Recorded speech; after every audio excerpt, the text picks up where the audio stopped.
Luke chapter, ano po ang susunod ng Luke chapter 18? 19. Tama ho ba? Ngayon, matinding revelation yun, di ba? Ha? Okay. The Holy Spirit put this side by side. Puntahan naman natin yung buhay ni Zaccheo. Okay. Si Zaccheo po, yung malaki. Opo, ilala po natin. No, at in-emphasize pa dito na he was a short in stature, no? Basahin natin sa verse 1. Then Jesus entered and passed through Jericho. Verse 2, now behold, there was a man named Zacchaeus, who was a chief tax collector, and he was rich. Mayaman din. Compared doon sa rich young ruler, mayaman din. Pero si Zaccheo, ang kaibahan doon sa rich young ruler, yung rich young ruler, naging mayaman yun siguro dahil sa kanyang hard work, kung ano-anong ginagawa niya. Si Zaccheo, noted sa community na corrupt yan, corrupt. Kaya yan naging mayaman kasi kurakot yan. Kasi parang sila parang inassign sila ng Roman government na magkolekta ng, kasi alipin noon, sakop noon yung Jewish ng mga Romans. So, kailangan mag-tax yung mga Romano mga Hudyo sa Roman government. So, siya yung naka-assign. So, pag ang babayaran mo ay 1,000, halimbawa lang, o 10,000 ang tax mo, gagawin niya 20,000. Yung 10,000 sa bulsa niya, yung 10,000 ibibigay doon sa mga Roman government. So, yumaman siya. Mayaman din si Zaccheo. Okay? At hindi po maganda yung pangalan ni Zaccheo sa community. Kumbaga, ang reaction ng mga tao, parang, sila, nadudumihan. Parang, ano ba yan? Yumaman yan dahil sa, okay? So, pero ang kaibahan po, doon sa rich young ruler, at saka kay Zaccheo, sa verse 3, this Zaccheo sought to see who Jesus was. Ang gusto niyang makita ay si Jesus. Yung rich young ruler, pumunta sa Panginoong Hesus, hindi niya actually ang purpose si Jesus Christ, bagkus yung sarili niya. Gusto niyang magkaroon ng buhay na walang hanggan. So yung focus niya is sa sarili, yung rich young ruler. Si Zaccheo, ang focus niya kay Jesus. Can you say amen? Amen. So, yun nga, but could not because he sought to see Jesus, but could not because of the crowd, for he was short. He was of short stature. Kung ibig sabihin nito, medyo pandak. No? Just imagine sa lahat ng tao nandun, si Zaccheo pa yung na-bless, no? Pandak siya. Kaya huwag po kayong mag-isip sa sarili natin na siguro hindi ako pinapansin ng Diyos kasi ganito lang talaga kami. Ganito lang yung ganyan. Actually, bawat isa sa atin ay mahalaga sa Panginoon. Kailangan lang pong yung puso natin ay matuon sa Kanya. Okay? So, when Jesus Christ healed sicknesses, hindi po niya pinipili. Lahat po pinapagaling ng Panginoon. There is 47 times na mention sa New Testament na pinagaling ni Jesus lahat ng may sakit na lumapit sa Kanya. Can you say amen? Amen. Hindi po si Lord nagsabi, lahat ng mga nagsisinungaling dito, lahat ng mga lasinggero dito, bago kayo lumapit sa akin para tumanggap ng kagalingan, magsisi muna kayo. Hindi po ganun si Lord Basta lumapit ka sa Kanya and you believe Him, He will heal you. Amen. Because healing is a grace. Biyaya ng Diyos yan, yung pagpapagaling. Can you say amen? Amen? Whatever situations we are in, sometimes hindi po natin na-receive yung healing sa buhay natin kasi we are so focused on ourselves. Parang sinasabi natin, hindi siguro ako karapat-dapat sa Diyos, baka kaya ako may kasalanan, kaya ganito. But the thing is, ang healing po ay biyaya ng Diyos sa iyo eh. Kailangan mo lang tanggapin at paniwalaan na mahal ka ng Diyos. Amen? Kasi binibigyan sa atin ng Panginoon. Nagiging hadlang pa sa atin yung pag-ano natin sa sarili natin. Na hindi ako rapat-dapat, kailangan magsisi ako ng grabe. Siguro kaya hindi ako pinapagaling ng Panginoon kasi hindi pa ako nagsisisi ng grabe. Kailangan pa sigurong umiyak ng isang baso pa. No? Na luha. Hindi po ganon. Amen? Once na nakita mo si Lord, na-reveal ka sa Kanya, na healer siya and He loves you, receive it, claim it, it's yours. Ang mga pinagaling ng Panginoon after healing, sinasabi ng Panginoon, sige, pumunta ka, umuwi ka sa bahay mo.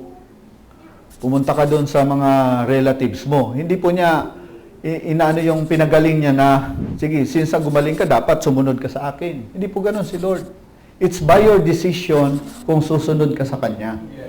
Can you say amen? Because healing is the grace of God. Biyaya ng Diyos sa atin. Can you say amen? Amen. Ganun po si Lord. So, dito na po tayo. So, pandak po siya. So, yung ginawa niya, tumakbo at umakyat sa puno. O, ibig sabihin, grabe ang excitement niya na masumpungan lang niya, masilayan lang siya ng Panginoon, di ba? Okay na sa kanya. Di ba? Hindi niya inalintana na, yung mga tao na ito, alam naman na kinamumuhian siya dun eh. No? Parang hindi siya good sa community. No? Kaya umakyat siya sa kahit anong sabihin nila. No? Basta gusto ko lang makita ang Panginoon. So, nang umakyat siya sa puno, okay, sa sycamore tree, sabi dito, when Jesus came to that place, nang nandun ang Panginoon, alam niyo ba yung nangyari? Si Jesus Christ ay tumingin sa taas at tiningnan siya. At ang sabi niya, sabi ni Jesus Christ, Zacchaeus! He mentioned the name. Kita po natin. Ibig sabihin, pag ang dinidesire natin si Jesus Christ, kung special sa atin si Jesus Christ, mas lalo tayong special sa Kanya. Yung kanina, yung rich young ruler, walang pangalan yun eh. Pero dito, minention yung pangalan ni Zacchaeus. Okay? At special po. Just imagine, huminto ang Panginoon. Di ba? At bumaba ka dyan, sabi niya kay Zacchaeus, make haste, magmadali ka, and come down, for today I must stay at your house. Magmadali ka. Alam niyo, pagdating po sa kaligtasan, meron pong verse sa Bible, I think it's in Isaiah, sabi doon, those who believe the Lord shall not make haste. Ay hindi nagmamadali. Yung mga naniniwala sa Panginoon, hindi yan na-stress, na-pressure. Hindi nagmamadali. Pero dito, ang sinabi ng Panginoon, magmadali ka. Bakit? Kasi sa Panginoon, importante sa Kanya yung kaligtasan ng tao. Sa Kanya, gusto niya nasa shelter niya yung lahat ng mga tao. But because when salvation, ang pinag-uusapan natin sa Panginoon, napakahalaga yon. Kaya pinadadali niya si Zacchaeus. Magmadali ka, Zacchaeus, bumaba ka. Kasi papasok ako sa bahay niyo. No? So, response ni Zacchaeus sa verse 6, he made haste and came down and received him joyfully. Tinanggap niya ang Panginoon joyfully. Yung rich young ruler, sorrowful. Grabe po yung kalungkutan. Pero ito si Zacchaeus, grabe ang kagalakan niya. Kita po natin yung contrast ng dalawa. Okay? So, but when they saw it, nang makita ito ng mga tao, they all complain. Ito yung reaction ng mga tao, no? Nagkaroon sila ng mga chismisa, no? He has gone to be a guest. Kanyang inano nila si Jesus Christ, pumunta siya sa isang makasalanan. A guest with a man who is a sinner. Yumaman niya dahil sa, di ba, corrupt. Oo, di ba? Ganon yung reaction na si Jesus Christ yung tinitira. Are you with me? Amen? Hindi tayo ganon, di ba? Amen. Amen. No? Sila lang yon. Hindi tayo ganon, di ba? So tayo po ay nagpupuri sa Panginoon. Amen? So, si Jesus Christ po, He has gone to be with this man who is a sinner. At sa verse 8, then Zacchaeus stood, tumayo po si Zacchaeus with all, di ba? With all his parang excitement, at napakasaya ni Zacchaeus, and said to the Lord, sabi niya, "Look, Lord, I give half of my goods to the poor." Yung kalahati ng kayamanan ko, bibigay ko sa mahihirap. Doon sa rich young ruler, sabi ni Jesus Christ, isa na lang yung kulang sa iyo. Yung kayamanan mo, ipagbili mo at bigay mo sa mahihirap. Hindi niya nagawa. Pero ito si Zacchaeus, hindi siya nabihan ni Jesus Christ. Siya mismo yung nagkusa. You say amen? He is now operating in the grace of God. Si Zacchaeus. Look, the grace of God is powerful and abundant doon sa weakness natin. Kung saan tayo mahina. Can you say amen? Amen. And then, if I have taken anything from anyone by false accusation, yung mga niloko ko, makaapat kong ibabalik sa kanila yung pera. Yan po yung trabaho ng biyaya ng Diyos. Di mo na kailangan pagsabihan ng tao na, kasalanan ka, ganito yung ginagawa mo. Yan. So nakita natin sa buhay ni Zacchaeus, hindi naman siya sinabihan ni Jesus Christ. Siya mismo. Nag-ooperate yung biyaya ng Diyos sa kanya. So yung pagbabago po ng tao ay si Lord yung nagbabago sa atin. Amen? Kaya kung may gusto kayong mabago na tao, huwag niyong baguhin. Hayaan yung si Jesus Christ yung magbago sa kanila. Yung salita ng Diyos. Amen? Yung pagmamahal ng Panginoon, yung biyaya ng Diyos yung magbabago sa kanila. Amen? Okay? Ang real change po is inside out. Hindi po outside in. No? Inside out. Can you say amen? So this is what is happening doon kay Zacchaeus. At ang sabi ng Panginoon sa verse 9, "Today, salvation has come to this house, because he also is a son of Abraham. For the Son of Man," si Jesus Christ, "has come to seek," para hanapin at iligtas yung mga nawawala. Yung rich young ruler, nakita ng Panginoon, tumalikod na malungkot. Hindi natanggap yung eternal life. Pero ito si Zacchaeus, natanggap niya yung buhay na walang hanggan. Bakit? Yung focus niya ay si Jesus. Alam niyo yung Zacchaeus, yung pangalan na Zacchaeus, ang ibig sabihin po is pure one. Yung name na Zacchaeus, pure one. Ibig sabihin, hindi niya kinahihiya na siya ay nanloko ng basta, okay, ganito ako, makasalanan ako, pero I really want to change, but I cannot change myself. I need Jesus. Hindi ko kinahihiya ang aking buhay sa Panginoon. Panginoon, I embrace you. I believe na ikaw ang aking pagbabago. Ikaw ang aking biyaya. Amen? We can also contrast this doon sa nangyari kay Adan at saka kay Eva. Di ba? Nang magkasala si Adan at saka si Eva, ang ginawa nila, pumunta rin sila sa kahoy. Pero hindi sila umakyat. Kumuha sila ng dahon at tinakip doon sa kahubaran nila. Di ba? Kasi sabi ng konsyensya nila, hubad kayo. Dahil dati mayroong glory na kumukover sa kanila, yung kaluwalhatian ng Diyos that is covering the body of Adam and Eve.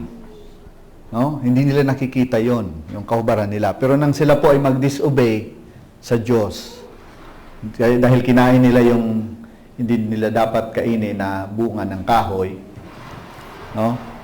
Nawala yung kaluwalhatian ng Diyos sa kanila at Nakita nilang hubad sila. Pumunta sila sa kahoy at kinuha nila yung dahon, tinakip sa kanilang kahubaran. Amen? At nagtatago sila sa Diyos. Kasi pag ang Diyos nagbibisita doon sa hardin ng Eden, supposed to be magkakaroon sila ng fellowship. At that time, nagtago sila. Hinahanap sila ng Diyos.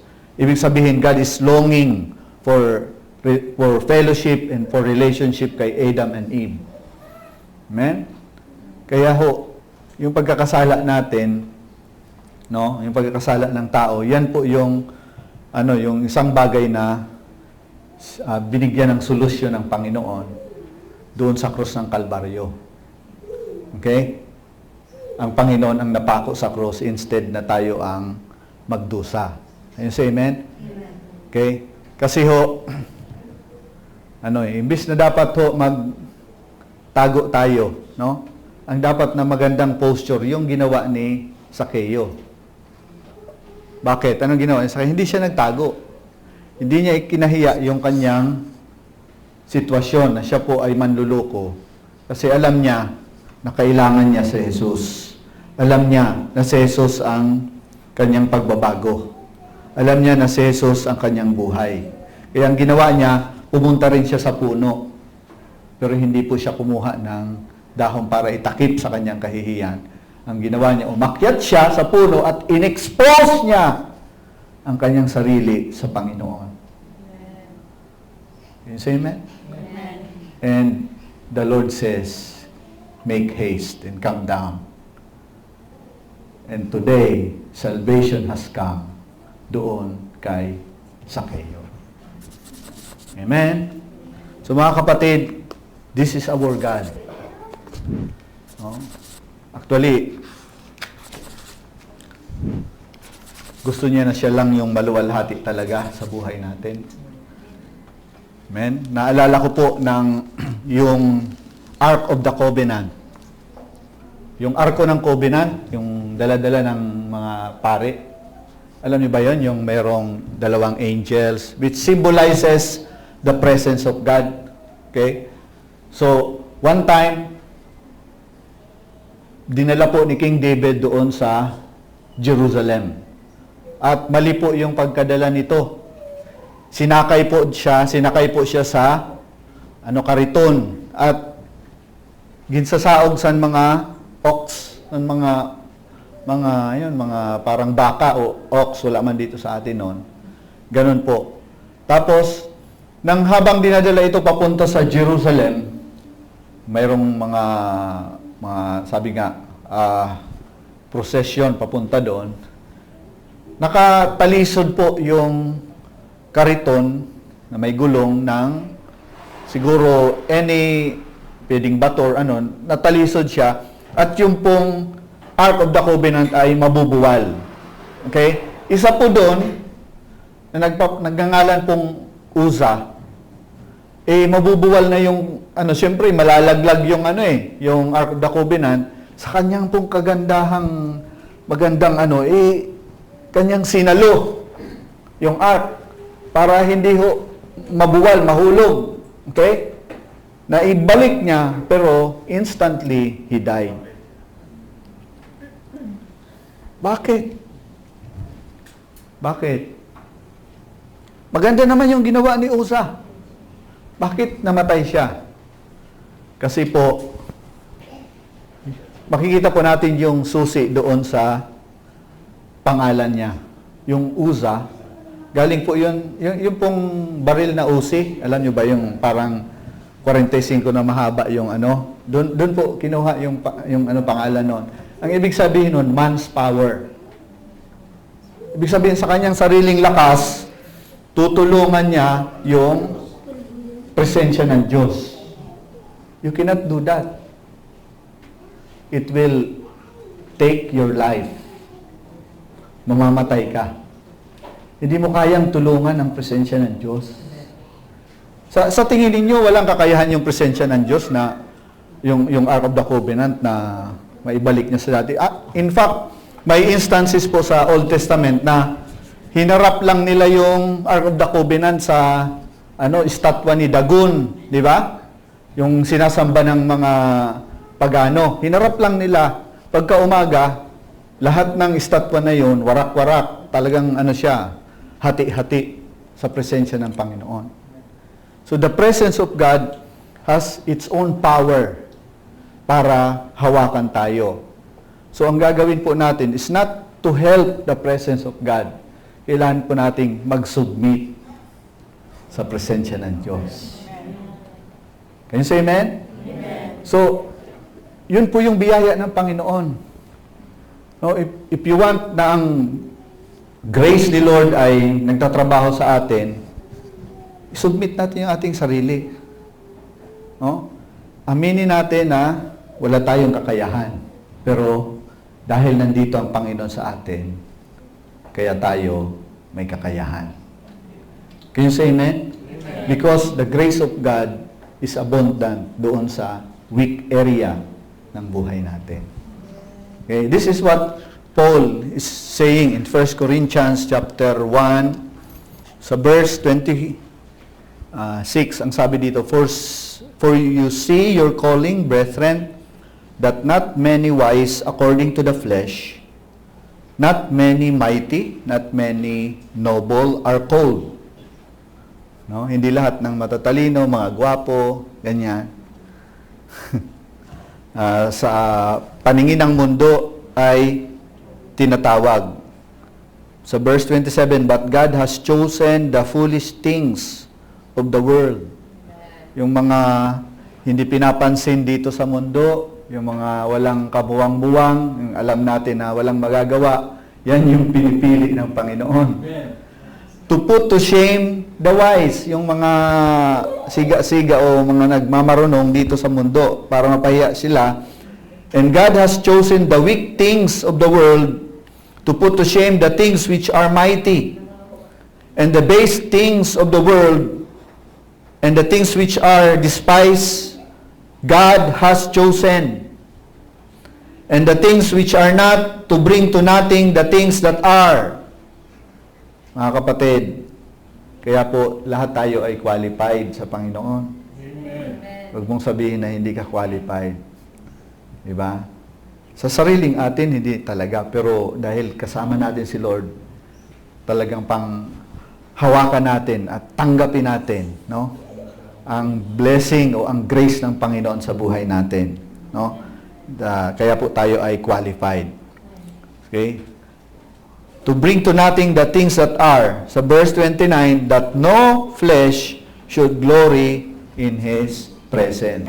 So wag nating ipagmayabang yung lakas natin. Mabuhay po tayo sa biyaya ng Diyos.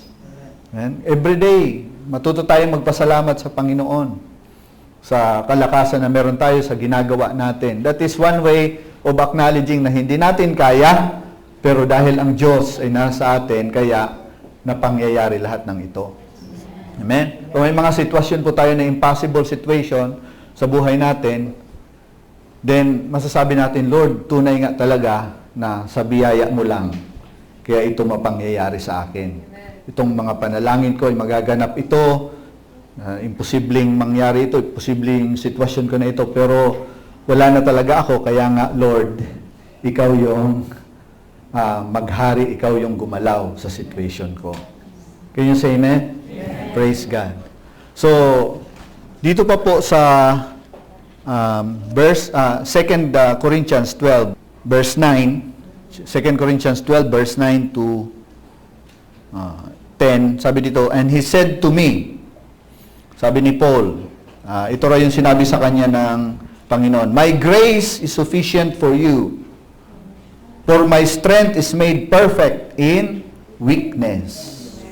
Therefore, most gladly I will rather boast in my infirmities, that the power of Christ may rest upon me. Okay, sabi sa verse, and therefore I take pleasure in infirmities, in reproaches, in needs, in persecution, in distress, for Christ's sake. For when I am weak, then I am strong. So, mayroon pong debate dito, yung tinatawag na thorn in the flesh. Yung tinik sa laman ni Apostol Pablo. So, sabi ng ilan, ito daw ay sakit, ito daw ay ano, but it is never sickness. So, we can show to you in the scripture, ang pinakamainam po nito, na isa po sa ano is Scripture interprets Scripture. Sa Old Testament, meron pong tinatawag din na thorn in the flesh sa mga Israelites. At yun yung mga kalaban ng mga Israelites. Yung pag sila nandoon, inaano sila ng mga kalaban nila, yung mga Philistine, yung mga Amalekites. So, ang tawag doon is thorn in the flesh. In the same way, ito rin yung ginamit ni Apostol Pablo. Kahit saan po kasi pumunta si Apostol Pablo, mayroong nagpipersecute sa kanya. Yun po yung tinatawag na thorn in the flesh sa kanya. Nag-pray siya sa Lord. Lord, alisin mo ito! Ang sagot ng Panginoon sa kanya, ang biyaya na nandyan sa iyo ay supisyente. Kasi ang aking kalakasan ay mas nagiging perpekto sa kahinaan mo. Yan yung sagot ng Panginoon sa kanya. Ibig sabihin, yung mga persecution na yan, yung mga bagay na yan na nangyayari sa buhay mo, kaya mong labanan yan. Bakit? Nandun yung biyaya ko sa iyo. Amen. Nasa sa iyo ang grace ko. Sufficiente na yan. Can you say amen? Kaya kahit saan pumunta si Paul, talagang, kasi dati po siyang, sa Sanhedrin baga, si Paul, isa siyang nag-approve din ng mga persecution. Nami-persecute din siya ng Kristiyano noon na hindi pa niya kilala si Jesus. So nang born again siya, makakilala siya pa rin, nagbaliktad yung situation. So siya naman yung tinutuligsa ng mga Pariseyo. Okay? So but the thing is, God is very clear sa atin ngayong araw, na yung biyaya niya ay malakas kung saan natin tinatangkilik na mahina tayo. Can you say amen? Amen. So mga kapatid, si Joseph, yung the dreamer sa Old Testament, nang siya po ay, kasi alam naman natin yung pinagdaanan ni Jose, di ba? Binenta siya ng mga kapatid niya, napunta siya sa Egypt, at saka yung bago siya nakulong doon sa prisuhan, doon nga siya nag-rise up as governor ng Egypt kasi ina-interpret niya yung panaginip ng hari, no? Pero bago yun, nandun siya muna sa bahay ni Potiphar. No? Naging katulong siya doon. So lahat ng ginagawa ni Joseph, nag-prosper. Pinagpapala ng Diyos because God was with Joseph. Amen? So yung prosperity po, ay hindi po yan sa pera na meron ka o kung anong meron ka ngayon. Ang prosperity po is the presence of God in your life. Yan yung prosperity. Can you say amen? Amen. So, nangyari dahil gwapo si Joseph at nandun pa yung presensya ng Diyos sa kanya, talagang natipuhan siya ng asawa ni Potiphar. Can you say amen? Amen. So every day, sinisidus ng asawa ni Potiphar si Joseph. Ibig sabihin, kasi nagustuhan niya eh. Araw-araw. Pero yung pinakahuli, talagang pinersa na si Joseph. So yung ginawa ni Joseph, tumakbo siya palayo. Tapos, pinalabas na parang ginagahasa ni Joseph yung asawa ni Potiphar. Kaya siya, nakulong. Pero, maliwanag po ang biyaya ng Diyos nag-ooperate kay Joseph. Paano po niya na-overcome yung ganong situation? It's because Joseph recognized his weakness. Mahina siya eh. Sa ganong sitwasyon, ang ginawa niya, tumakbo siya palayo. Can you say amen? Amen? And the grace of God was with Joseph. Indeed, nakulong siya, but he became the governor of Egypt. Mga kapatid, let us not trust the flesh. Let us trust the grace of God. Amen. Magtiwala po tayo sa biyaya ng Diyos. Can you say amen? So, God is a good God. Amen? So, mga kapatid, today, I believe na God has ministered to you sa pamagitan ng kanyang salita. And ano man po yung mga situation natin sa buhay natin ngayon, whatever it is, hindi ko po alam yun, but God knows. Wala pong lingid sa Panginoon sa mga nangyayari sa buhay natin. In fact, siya pa rin yung nagsabi sa Scripture na binibilang niya yung mga buhok na nasa atin. Alam niya, he count the numbers of our hair, kung ilang million yan. Ang problema lang siguro kung wala kang buhok, no? Pero Anyway, wala na siyang bibilangin, no? Pero ang ibig lang sabihin nun, He cares for you. He loves you so much. Ano man yung sitwasyon natin na meron tayo ngayon, He wants you na maging matagumpay tayo dyan. And let us